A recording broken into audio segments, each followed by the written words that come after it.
Greetings, YouTube. So yesterday I received the Volume 2 of the Iron Kingdoms 3.5 game. It was called the campaign guide, I think, or something like that.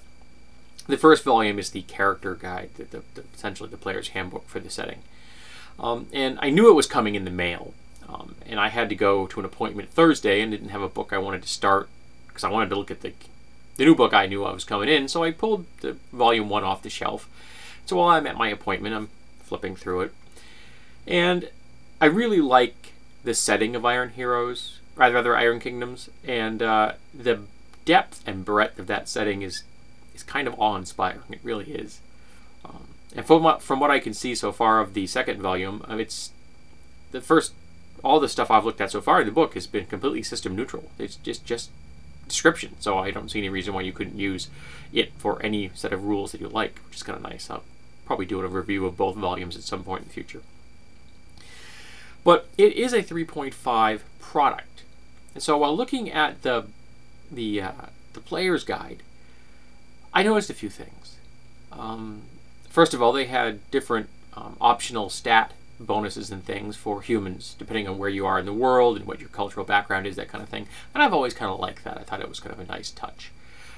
It suggested feats, and like you get an automatic free one, and there's some included flaws that would be typical for the particular culture you're coming from, that kind of thing.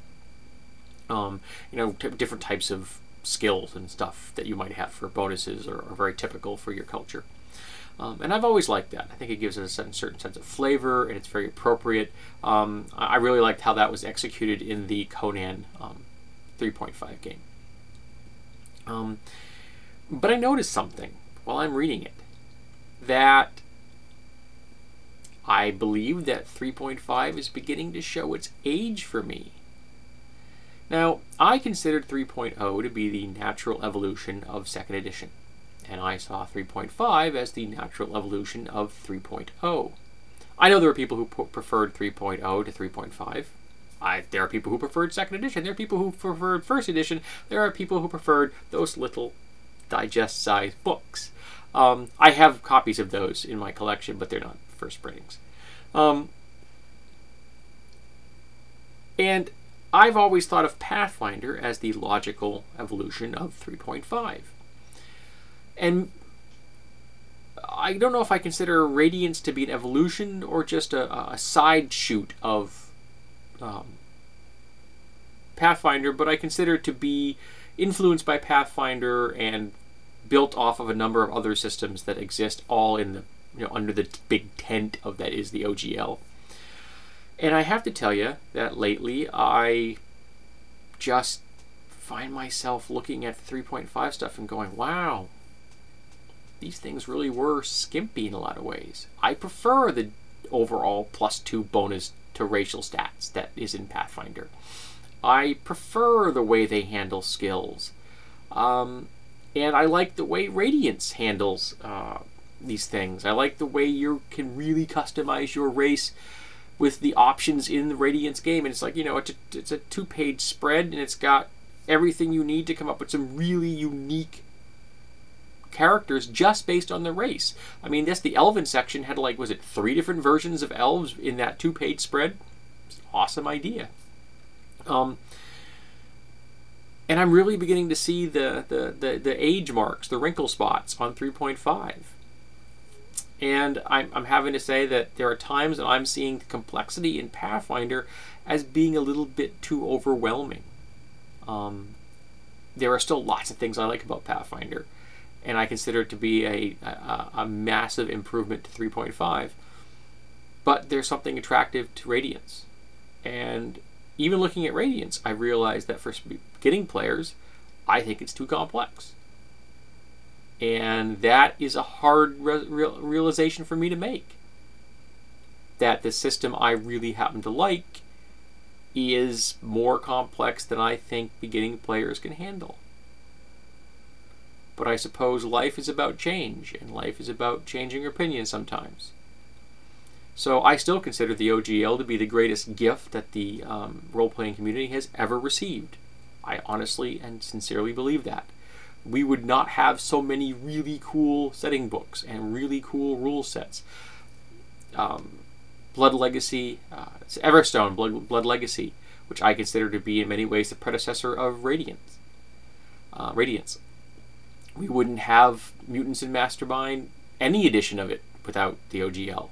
And I think, the DC Heroes Mutant Mastermind 3 is probably the best version of those rules. If I were going to run Supers today, I'd probably use that without even, a second's hesitation. Though I'm really lazy, I'd probably go see if I could find some stats for superheroes that I don't have that someone else did. Because there are gamers out there that love to do that kind of thing, and it would save me some legwork.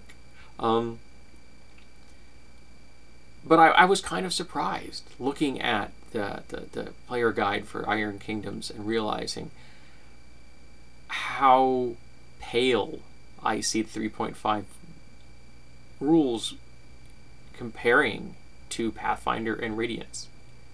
I'm just like, wow, these are really limited. And that was kind of startling. It kind of caught me off guard. So I want to open up this concept here. I want people to tell me, do you see an improvement on 3.5 in Pathfinder or Radiance or some other version thereof? Do you have another system that you have seen it change over the years, and when you look back at an older edition, an older version of it, and you go, wow, we really played that, didn't we? Because I'm not an old school revival guy. I don't play first edition D&D, and there's a reason for that.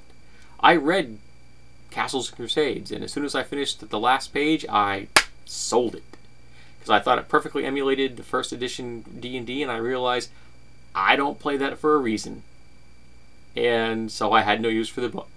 So I sold it, and I bought a 3.5 book. I don't remember which one, but I know it's what I spent the money on. But I guess, we see things that we've loved, and we see how over time we've changed and the things haven't, and we look upon them in a different light. So I guess I'm doing that with the 3.5 rules now. I see that Pathfinder and Radiance as being better, and there are times I see both of them as being too complex for beginning players, which is kind of a pity, because I think that they have a lot to offer people. I just don't know if they're the kind of thing that you should be introducing new players to. There's just so many options. It can be very much overwhelming.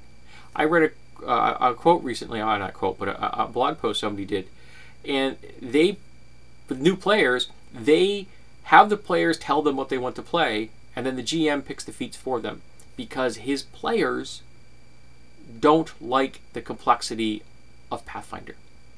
They don't want to get into the crunchy bits of picking which feat is best for their characters. They want the GM to do it.